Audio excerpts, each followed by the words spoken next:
I would now like to give you an introduction about Ayangar Yoga. Like all forms or all systems of yoga that are practiced, Ayangar Yoga also follows the Ashtanga Yoga premise. In all systems, the code of conduct, that is the moral code of conduct, the stability of the mind, the stability of the body, as well as concentration, contemplation are important features. These factors are common across all systems of yoga. Ayangar Yoga also endorses it. This system was practiced and propagated by Sri B.K. Iyengar. In the system, the body is considered to be a readily available and immediately accessible tool for a yogic pursuit. It considers that the body, mind and spirit are very intricately linked. One cannot be of an unhealthy body and then have a strong or spiritual mind. It's very difficult to be suffering in the body, and therefore it's important to cleanse the body and make it healthy by the constant practice of asanas. This delivers a stable mind and spirit. This is the logic, or this is the idea of the practice itself. Asanas are practiced in an in-depth and highly aligned manner. There are main features of Ayangar Yoga.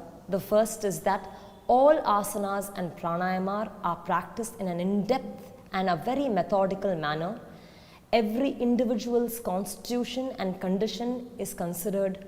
Nobody is considered to be too sick or too old for practicing, because let's say a person is unable to do a pose, we then have a variety of yoga properties such as blocks, bricks, blankets, bolsters, etc. that we use to enable a practitioner to experience the asana and benefit from the same. Next is the procedure or the practice of sequencing. There is no preset or predetermined or a single sequence of practice for a class. It varies depending on the constitution of the class.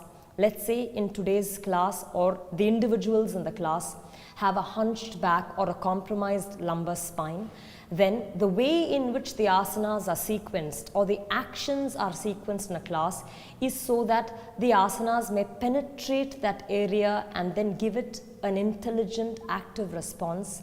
And therefore, the way of sequencing is not preset, it's really a very dynamic process. It is so that some parts may be awakened or certain principles may be delivered. This may be how to operate the sternum, how to roll the shoulder, how to pull the back ribs in, etc. Also the length of time. Sometimes the asanas are done in rapid progression, but otherwise we stay in an asana for a length of time. This is to see actions and responses. When we do an action, what is the response? How do all parts of the body respond? What is the response from the arch of the foot to the big toe, all the way to your toe, fingernails, chest, etc. The energy distribution of an asana should be equal throughout. It should be harmonious. How to establish this? What corrections to make? To do this, we stay in an asana for a length of time. We make observations, and then depending on every individual, we initiate appropriate corrections. Alignment is one of the founding principles. It is not about just going to a posture, it's about how to do an asana right. These are the main principles of Ayangar Yoga. In today's episode, we will see Trikonasana. Trikonasana is a lateral pose. By lateral pose, I mean that the spine does not extend forward, rather it's aligned on the spine. Lateral poses are very important to remove any kinks in the spine itself. Trikonasana means triangle. It is a triangle pose where the shape between the legs is a triangle. When the hand is placed by the sides of the foot, between the wrist and the frontal foot, we form a triangle. This triangular pose, or the relevance of the triangle itself, is very important in the alignment of Trikonasana. We will see how. We will now proceed and see how to do Trikonasana.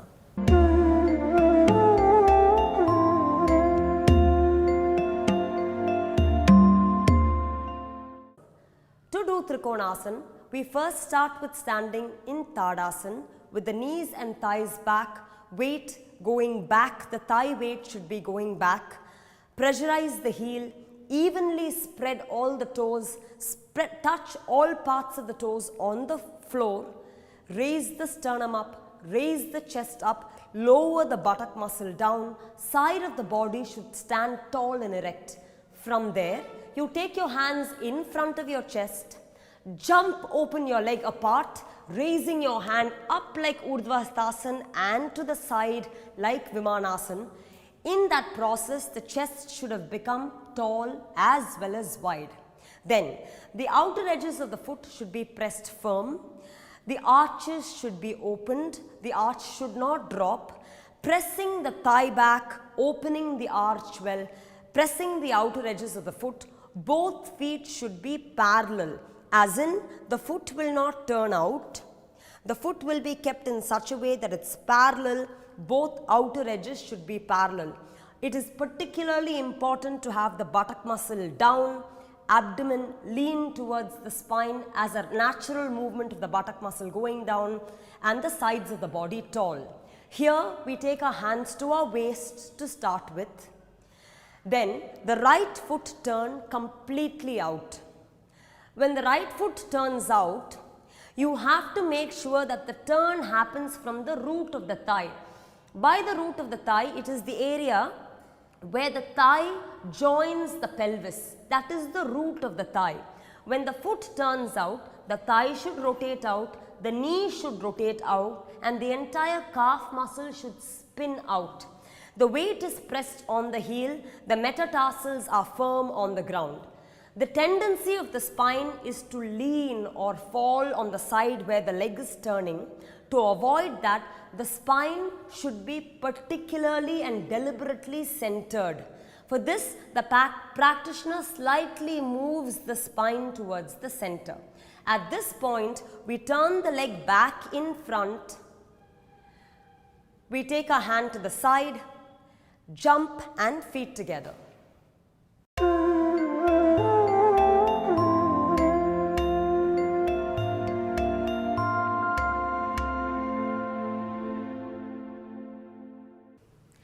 Now we'll be moving to Trikonasana. Standing in Tadasana, taking your hands in front of your chest, you jump to Uttirasthapalasana with your legs apart. Keeping your hands spread wide first, raise the chest, roll the shoulders back, and then get your arms to your waist. As your arms are on your waist, your elbows will be slightly backward so that the back ribs come in and the chest lifts up, and so that the shoulders can roll back. With that, we turn our right foot out completely, lift the chest up, and then now keeping the left arm on the waist, we take our right hand up to Urdhvasthasana.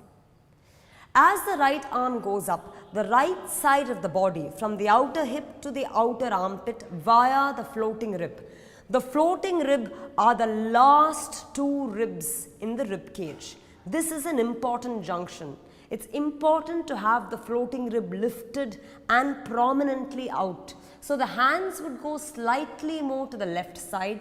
The spine will go towards the left side to have the ribs, especially as you can see here, the floating ribs both out and up. With that, turning the left foot completely out, right foot completely out, and the left hip gripped back, the practitioner gives a good extension to the right side of the body and then stretches to the right side. When you stretch to the right side, it's important to maintain the stretch that you had in Urdhvasthasana.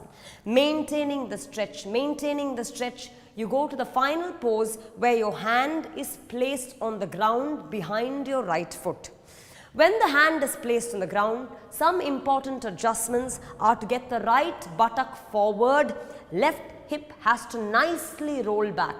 As you can see, when the left hip rolls back with the right buttock forward, the spine from a dropped position has a tendency to lift up. Once again, right buttock forward, left buttock backward, and the spine should rotate upward. With the upward rotation of the spine, you have to catch the sternum and really lengthen the sternum from bottom to top, head maintaining a backward position. From that position, you take the top and hand up, resembling Vimanasana, where the arm is in line with the shoulder and the bottom arm is in line with the shoulder. From this position, as if you were pulled onto the top arm, you have to come up back in Parshvahasthapadasana, taking your hand on your waist, rotating your foot back in and jumping feet together. Tadasana.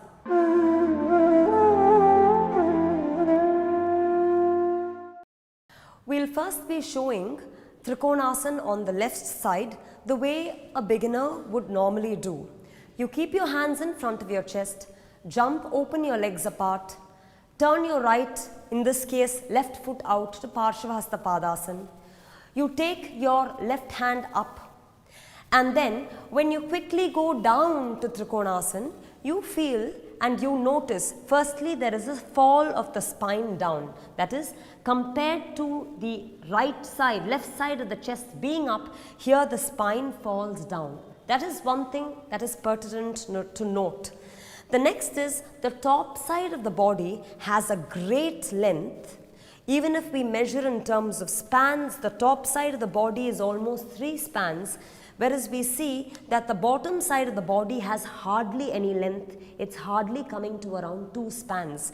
So there is a stretch on top which is not accomplished on the lower side. To correct it, we can actually look at progressing in various levels using props in Trikonasana. So we come back up, turn your foot in, jump, feet together. Now we proceed showing the variations on the right side. Keeping your hand in front of your chest, jump, open your legs apart. The width of the leg must be established. We turn your right foot out completely from the root of the thigh, keeping the left hip steadily back, left thigh gripping back. With that, we open our chest, making sure the sternum and spine is both tall and wide. Then taking the right hand up, the right hand must go up to such a position where the palm or the upper arm travels towards the left side, the arm really pulling the spine to the left side.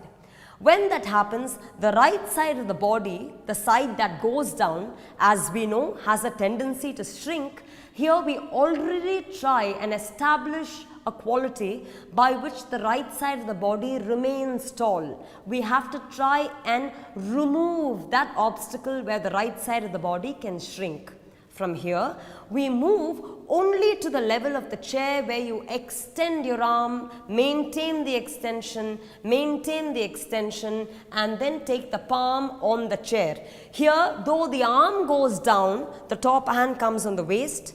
Though the arm goes down, the body should be lifting up. As you saw that side, the body bends down. Here the body should be lifting up. At the chest you roll up, at the rib cage you roll up, at the abdomen you roll up, and at the hip too you roll back. Maintaining the upwardliness of the spine, you really have to pull the longest possible length. So here you see on the top side, while we have the same around 2.5-3 spans, when we come to the bottom side, we have built approximately the same length on both sides of the body without compromising one side. Gripping this length, maintaining the symmetry and alignment, you lower your hand then to the next lower level, to the brick, gradually over a period of few months. You should not go progress immediately, you gradually grow over a few months, and as you do that, once again you try and pull a length on the lower side of the body that's the same as the top side, lifting the spine up at the chest, at the ribs, at the abdomen, and clipping, nicely gripping the left hip back. This should be a precursor to the final position where the hand is taken completely down on the floor, as in traditional classical Trikonasana, where the palm is down. We press the palm and really raise the sides of the body forward. From the floating rib, you have to lift the chest up, and from the floating rib, you have to cut the back of the right buttock back. So you have to stretch the buttock back and pull the spine up both at the same time. Compared to what happened initially, you see on the right side, you have the same length that you have now built on the bottom side, it comes to an equal distribution. This symmetry is particularly important. Then you take your top arm up, pushing the down palm, you rotate the entire spine up, crisply lift a good length at the spine, and then pull yourself to the top hand, turning your foot in, jump, feet together, Tadasana.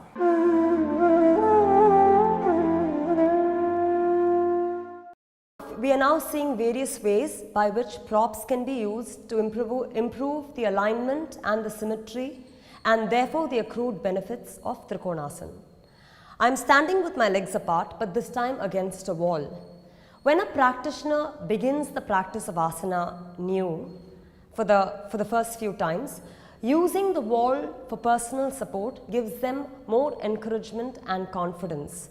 Not only that, it allows a person to check if the alignment of an asana is effective. We saw that when we do Trikonasana, the tendency is to skew the hips and to drop the body down. It's not uncommon to see a person do Trikonasana with the body rolling down and the hip falling back, and therefore the spine really tilts towards gravity. There is a fall of the spine. To correct that in Trikonasana, when we have a flat even surface like a wall, you can see a way by which you can pull in the buttock on the bending side away from the ball and roll the opposite buttock towards the wall, therefore lifting the spine, keeping the entire body parallel to the face of the wall. When you do that, the tendency that you have to slouch can be reversed by drawing the spine up, horizontally aligning the pelvis, vertically aligning the spine, and horizontally settling the whole body on a spine that is both powerful and aligned. When you come back, you can come back again using the support of the wall before you turn your leg and do it on the opposite side.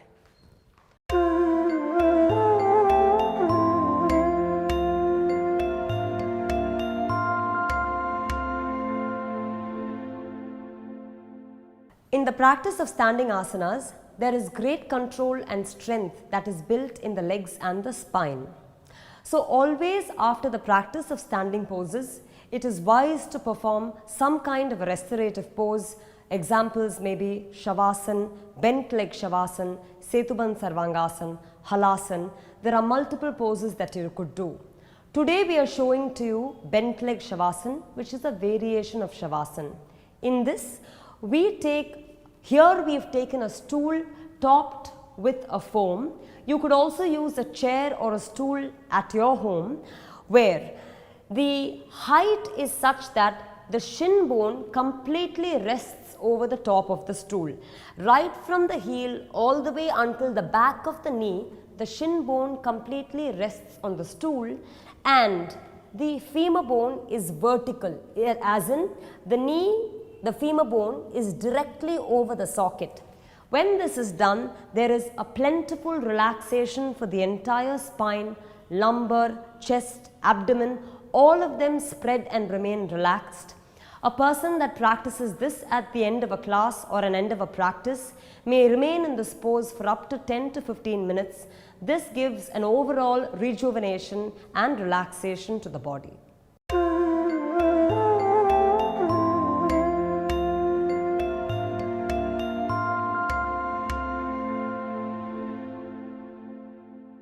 We now saw how to do Trikonasana, both the classical way as well as using props. We use simple props such as blocks as well as a wall. It is very important while doing an asana to keep in mind that it's not about going to the final structure of the pose, as in the design of the pose. It's really about how to do a pose right. How can I be well aligned? How can I be symmetrical? What are the actions? What are the responses to these actions? These are the factors that a practitioner must constantly be observant about while practicing any asana. When a practitioner does Trikonasana in a well-aligned and conscious manner, there are several benefits. It greatly helps with the entire length as well as mobility, alignment of the spine. it strengthens the spine, it tones the legs as well. As far as the spine is concerned, starting from the tailbone all the way to the cervical neck, it has plenty benefits. The tailbone as well as hip are well engaged, well opened, and therefore problems with the hip as well as the tailbone, that is the lower pelvis, is well addressed. It relieves a person of backache. Also, when it comes to the neck, when a person turns to look at the palm up, that rotation of the neck gives good mobility as well as relieves neck pain. As far as the legs are concerned, all standing poses deliver strength and tone to the legs. Especially when a person locks the knee and pulls the thighs back, it develops the quadriceps as well as hamstrings, muscles associated with the entire length of the leg, and it mobilizes and heals the joints of the knee as well as hip, ankle as well. For people who suffer from acidity, gastritis also, this pose is very helpful. Overall, Trikonasana is very good for the entire length of the spine as well as the strength of the legs.